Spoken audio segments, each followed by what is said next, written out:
Hi, I'm Dr. Park, and today we're going to talk about getting into medical school. If you or your children is thinking about getting into medical school, there are three different pathways. So we're going to talk about those three ways and how and the odds of getting in. Let's first talk about the odds. They say about 90% of freshmen in college who's majoring in science are considering applying for medical school. And about only 10% actually applies to medical school. And out of that 10%, only 7% gets in. National overall average of medical school acceptance rate is about 7%. At this point, you're thinking, oh my God, I have no chance. But cheer up because this is doable. It's not about who's the smartest guy out there.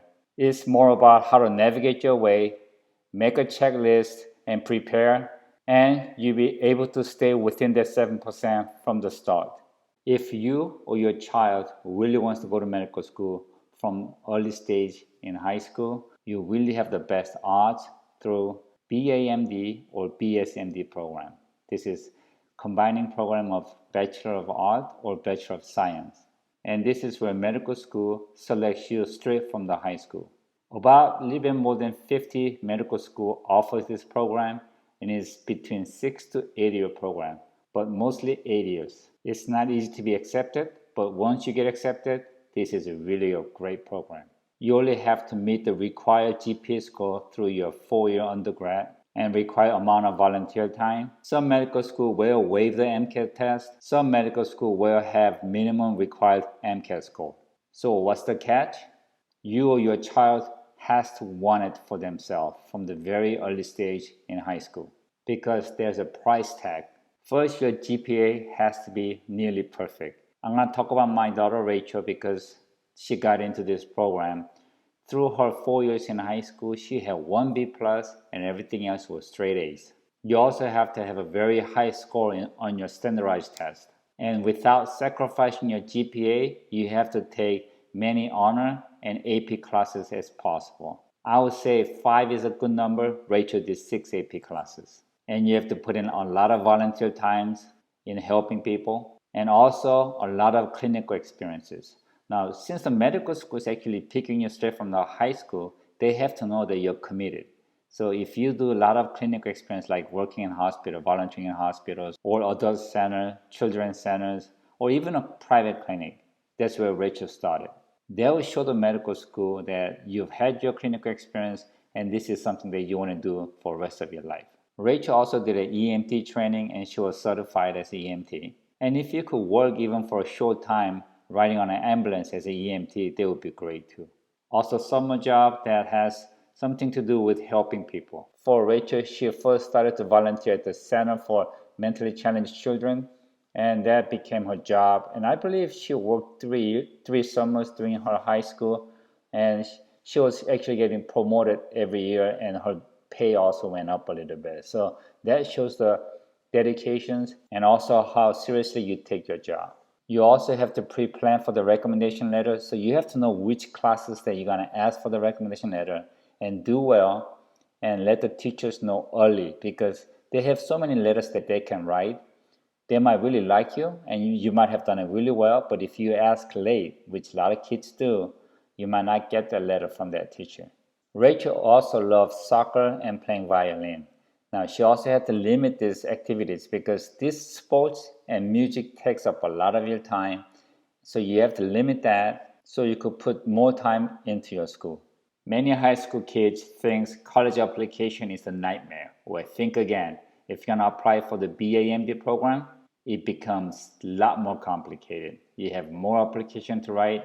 You have to write more essays. You have to get more recommendation letter. So you really want to see what are the essay topics for the medical school in early stage of your high school. So as you go through that 4 years in high school, you want to either make a mental note or actual note so you can write a great essays. At this point, you might be thinking, wow, this is way too hard. But trust me, it's a lot easier to compete with high school kids who are not really serious about medical school compared to kids in college who wants to go to medical school. Now, once you get accepted and start your undergrad, it's not going to be easy, but you could really enjoy your 4 years. In fact, Rachel did 1 semester in South Africa where she also volunteered in community and the hospital.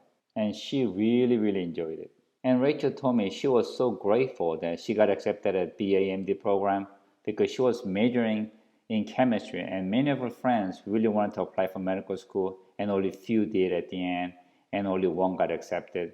And they were really having a hard time trying to stay above other students. In high school, if you're not 100% sure that you want to go to medical school, or you are, but your grade is not what you really want, then you have to go through undergrad and then apply for the medical school. Now, one of the biggest mistakes a lot of students make is selecting their undergrad.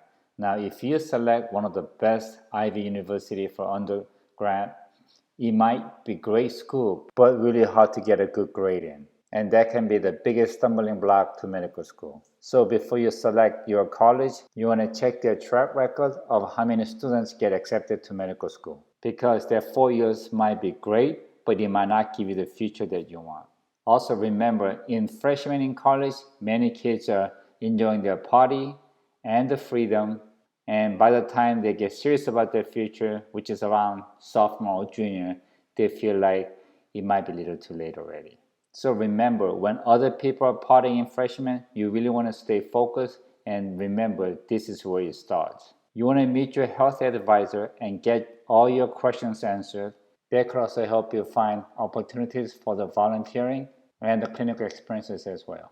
And pre-plan, make a checklist, and you need to make a 4-year calendar of what you have to do and stay focused.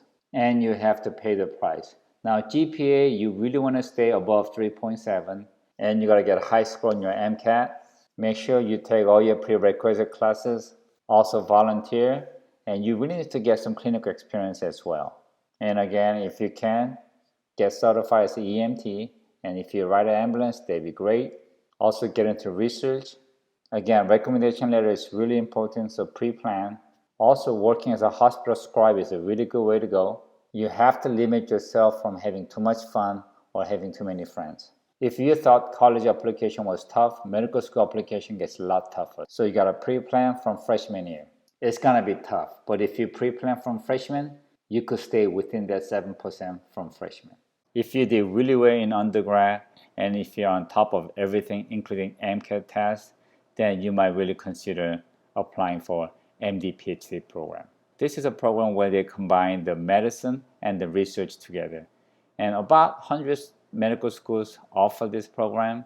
And this is an 8-year program. So first you have to do first 2 years of medicine, and then in the middle you do 4 years of PhD, and then you finish rest of the 2 years in medicine. So all combined is 8-year program. So it is a longer route. So now you're probably thinking, why would I want to do that? What's the benefit?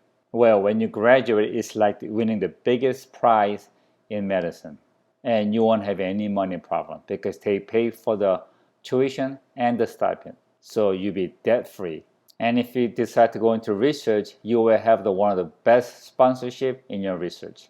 Sometimes they're considered to be a super doctors. So even that extra 4 years sounds long, but it might be worth it because you're going to benefit from it for the rest of your life.